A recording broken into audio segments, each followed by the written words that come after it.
Look, we're here in Philadelphia to highlight the Americans who have suffered under Kamala Harris's policies, especially Kamala Harris's border policies. To remind you, she, on day one, suspended deportations, proposed mass amnesty for millions of illegal aliens. She stopped construction of the border wall, and she stopped the Remain in Mexico policy that had kept a lot of Americans safe. Now, today we're going to talk to a lot of Americans who have suffered and had children and loved ones who have died because of these border policies. It has led to record fentanyl overdoses in our country. It's led to a lot of migrant crime from people who shouldn't even be here. And it's, of course, driven up the price of housing for a lot of Americans who shouldn't have to compete with 20 million illegal aliens for scarce homes. Obviously, the big news of the day is that Tim Walz has been nominated as the VP, or is now the presumptive nominee, I should say, for Kamala Harris. My view on it is it just highlights how radical Kamala Harris is. This is a person who listened to the Hamas wing of her own party and selecting a nominee. This is a guy who's proposed shipping more manufacturing jobs to China, who wants to make the American people more reliant on garbage energy instead of good American energy, and has proposed defunding the police just as Kamala Harris does. I think it's interesting, actually, they make an interesting tag team because, of course, Tim Walz allowed rioters to burn down Minneapolis in the summer of 2020, and then the few who got caught, Kamala Harris helped bail them out of jail. So it is more instructive for what it says about Kamala Harris, that she doesn't care about the border, she doesn't care about crime, she doesn't care about American energy, and most importantly, she doesn't care about the Americans who have been made to suffer under those policies. I'll take a couple questions, then we're going to hit the road and go to this press conference. Yeah. Show that it's anti-Semitism, the reason why you believe Kamala Harris didn't choose Josh Shapiro to do that. Well, it's not what I believe, it's what the Democratic leadership has said.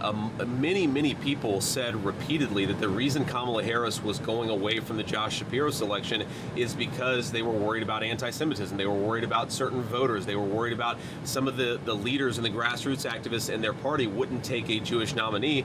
I think it's despicable. I think it's disgusting, but that is right out of the words of many members of the Democratic leadership. And so now we have Tim Walz, but again, most importantly, we have Kamala Harris. Her policies have been a disaster, and they will remain so if the American people give her promotion.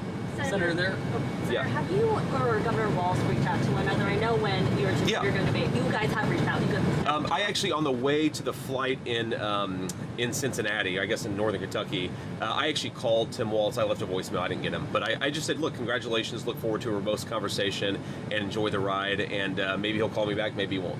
Yeah. Senator, excuse me. Yeah. The Governor and Vice President Harris are expected to take a battleground state tour over the next couple of days. Sure. Former President Trump won't be making a public campaign appearance until Friday in Montana. Is that a missed opportunity? No, look, I think I'm making a number of public appearances over the next few days just to drive home the fact that Kamala Harris's policy have been such a failure for normal Americans. I know the president's very busy over the next few days. One of the things you've got to do is, of course, get out there and speak to people and speak to reporters. A final thing that you have to do, of course, is raise the resources, and I know the president's very busy doing exactly that. So he and I are taking a divide and conquer strategy to this campaign. Sometimes we obviously do events together, but I think we're going to use the fact that we have two people who can both get out there and prosecute a message. We're going to hit the road, but I want to make just one final observation. I know most of you. I like all of you as people, or at least I like the ones of you that I know. I think that you guys have got to do a better job at actually forcing Kamala Harris to answer questions.